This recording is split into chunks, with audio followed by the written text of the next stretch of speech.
आत्मीय भाइयों एवं बहनों, अनीत से जूझने वाले राष्ट्र को समर्पित शूरवीर लेखक श्री राम शर्मा आचार्य, अमर शहीद डॉक्टर मथुरा सिंह। आइए जानते हैं डॉक्टर मथुरा सिंह के बारे में। साथियों, भारतीय स्वाधीनता संग्राम को और अधिक तीव्र करने के लिए तथा विदेशी सरकारों एवं जनता की सहानुभूति प्राप्त करने के लिए देश के कई सपूत उन दिनों बाहर के देशों में जाया करते थे। डॉक्टर मथुरा सिंह भी रूस जाने वाले थे। उन्होंने प्रस्थान किया ही था कि किसी ब्रिटिश गुप्तचर को इसका पता लग गया और उन्हें गिरफ्तार होना पड़ा। गिरफ्तार की हालत में उन्हें लाहौर लाया गया। उन दिनों जलियांवाला बाग हत्याकांड के कर्णधार डायर का वहाँ शासन था। कई राष्ट्रवादियों को मौत के घाट उतार दिया जाता था। दमन, अत्याचार और अन्याय का बोलबाला था। उन दिनों ऐसी दशा में न्याय और रियायत की आशा ही कैसे की जा सकती है, कैसे की जा सकती थी। साथियों, डॉक्टर मथुरा सिंह को राजद्रोह के अपराध में फांसी की सजा सुनाई गई। 17 मार्च 1917 को फांसी होनी थी और उसके एक दिन पूर्व डॉक्टर मथुरा सिंह का छोटा भाई उनके पास आकर बिलख बिलख कर रोया। डॉक्टर सिंह ने उसे धीरज बंधाते हुए कहा, छी, पगले रो रहा है। दूसरों के लिए जान देना तो सिखों के लिए बहुत पुरानी परिपाटी हो गई है। तुम्हें तो गर्व करना चाहिए कि तुम्हारा भाई चाय पी लेना अपने देश के लिए अपनी जान न्यौछावर कर रहा है।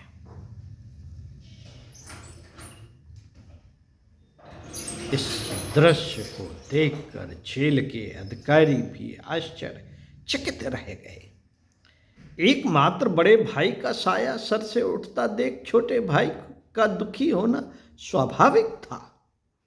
दादरशाही के पुरजों ने शायद छोटे के आंसुओं से पसीज कर अपने निर्णय पर पुनर्विचार किया होगा।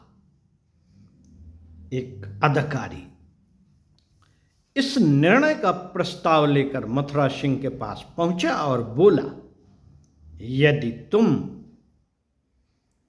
अपने किए के लिए क्षमा मांग लो और आगे से ऐसी गलती न करने का वचन दो, तो सरकार तुम्हारी सजा कम कर सकती है। परंतु मैंने क्षमा मांगने जैसा काम ही क्या किया, डॉक्टर ने कहा। तुमने अपनी दुनिया में देखा ही क्या है मथुरा सिंह? इस अवसर को हाथ से मत खो। मथुरा सिंह इस पर आग बबूला हो उठे और बोले, मुझे फांसी हो रही है? तुम समझते हो क्या मैं दुखी हूं? नहीं, मुझे बड़ी खुशी और गर्व है कि मैंने विप्लव को सफल बनाने के लिए मुझसे जो कुछ हो सका किया है। इस दृढ़ निश्चयी शूरमा ने बड़ी शान के साथ अगले दिन फांसी का फंदा चूम लिया। देश के लिए कई वीरों ने अपनी आत्माहुति दे दी। इन्हीं की श्रेणी में डॉक्टर मथुरा सिंह भी अग्रिम पंक्ति में जा बैठे। 34 वर्ष की अवस्था में उन्होंने जो साहस, लगन और देश प्रेम का परिचय दिया वह अन्यत्र कहीं मिलना दुर्लभ है।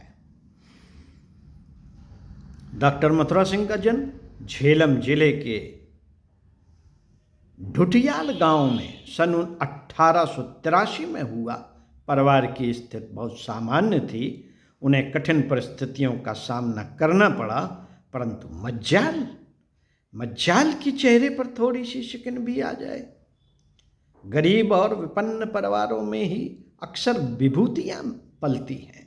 सामान्य से विशिष्ट उद्देश्यों की पूर्ति में कई प्रकार की कठिनाइयों और अवरोधों का सामना करना पड़ सकता है, जिन्हें सहते हुए उनकी उपेक्षा कर अपने लक्ष्य की ओर बढ़ने का प्रशिक्षण ऐसे ही परिवारों में मिलना संभव है। उनकी प्रारंभिक शिक्षा गांव में ही हुई। परिवार ने उनके विकास हेतु बाद में शहर भेजा, परंतु हाई स्कूल तक ही पढ़ पाए। डॉक्टर मथुरा सिंह को चिकित्सा विज्ञान में असाधारण लगाव था। परिवार की स्थिति ऐसी नहीं थी कि उन्हें डॉक्टरी पढ़ा सकें। हाई स्कूल भी वे बड़ी मुश्किल से कर पाए थे, परंतु लगन और श्रम के आगे दैन्य और दारिद्रता क्या अवरोध पैदा कर सकते हैं। डॉक्टर मथुरा सिंह ने नौशेरा छावनी में नौकरी कर ली और चिकित्सा विज्ञान का स्वयं ही अध्ययन करने लगे। इस विषय में उन्होंने कई डॉक्टरों का भी सहयोग लिया। मधुर, नम्र और शिष्ट व्यवहार से किसी को भी अपने वश में किया जाता है। दूसरों को सम्मान देने का स्वभाव हर किसी का सहयोग उपलब्ध करा सकता है। ऐसे कई डॉक्टर जो अपने कार्य में तो अति कुशल हुआ करते थे, परंतु दूसरों को सहयोग देने के लिए कभी तैयार नहीं होते थे। डॉक्टर साहब ने अपनी नम्रता और सेवा भाव की चातुरी से उनका अनुग्रह प्राप्त किया। स्वाध्याय के बल पर उन्होंने अपने कार्य में बड़ी दक्षता प्राप्त कर ली, परंतु उन्हें संतोष नहीं हुआ। कहते हैं उस समय उनके क्षेत्र में जितने भी कुशल डॉक्टर थे, उन सब का सहयोग मथुरा सिंह ने प्राप्त कर लिया था। अब वे चिकित्सा विज्ञान के उच्च अध्ययन हेतु विदेश जाने की तैयारी करने लगे। कुछ ही दिनों बाद वे अमेरिका रवाना भी हो गए। उनकी यह यात्रा भी बड़ी आकस्मिक रही। वे संयोग से सभी प्रकार के पारिवारिक उत्तरदायित्वों से मुक्त हो चुके थे। पत्नी और पुत्र का आकस्मिक निधन उन्हें कुछ समय को व्यथित अवश्य कर गया, परंतु मनस्वी मथुरा सिंह ने तुरंत ही अपनी मनोदशा सुधार ली। इस वेदना को परमात्मा का मंगल विधान समझकर वे सह गए। अमेरिका जाते वक्त रास्ते में ही अर्थाभाव के कारण उन्हें चीन के संघाई शहर में उतर जाना पड़ा। वहाँ वे चिकित्सा कार्य करने लगे। उस समय वहाँ चिकित्सकों की बड़ी कमी थी। डॉक्टर साहब ने काफ़ी पैसा कमाया। कुछ पैसा इकट्ठा हुआ तो वे अमेरिका की बजाय कनाडा के लिए रवाना हुए। कुछ कारणों से उन्हें शीघ्र ही वापस लौटना पड़ा। उस समय कनाडा के एक बंदरगाह से कोमागाटा मारू नामक जहाज भारत रवाना हो रहा था। उस जहाज में अस्त्र शस्त्रों से लैस उत्साही और साहसी क्रांतिकारी भरे हुए थे। उसी में डॉक्टर सिंह भी चढ़ गए। क्रांतिकारियों के संपर्क में आकर उन्होंने भी देश सेवा का संकल्प ले लिया। भारत वापस आने पर वे कोलकाता से अमृतसर आए।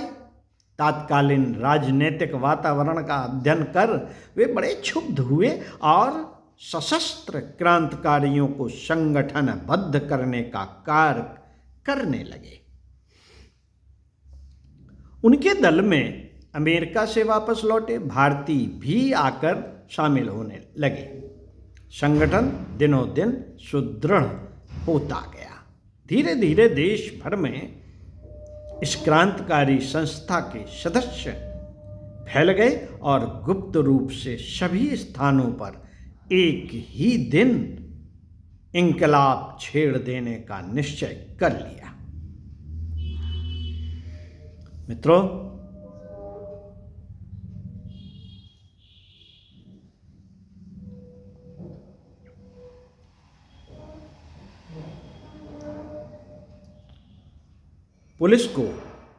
पुलिस को इस संगठन की बू पहले ही लग गई थी। वह इस संगठन की गतिविधियों और सदस्यों का पता चलाने का प्रयास जी जान से कर रही थी। डॉक्टर मथुरा सिंह के संगठन के कुछ सदस्य पुलिस से मिल गए। पुलिस सूचना पाकर सदस्यों की धरपकड़ करने लगी। एक क्रांतिकारी होने से पहले एक क्रांति होने से पहले ही विफल हो गई। डॉक्टर मथुरा सिंह तो पुलिस की आंखों में धूल झोंक कर काबुल पहुंच गए। उन दिनों राजा महेंद्र प्रताप ने भारत की अस्थायी सरकार घोषित कर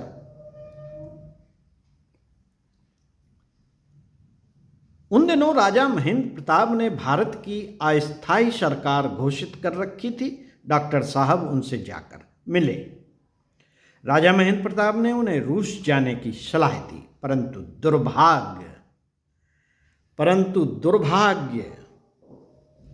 दुर्भाग्य से वे रास्ते में ही पकड़ लिए गए। ओम शांति शांति शांति। इसी क्रम में आपको अनीत से जूझने वाले राष्ट्र को समर्पित शूरवीर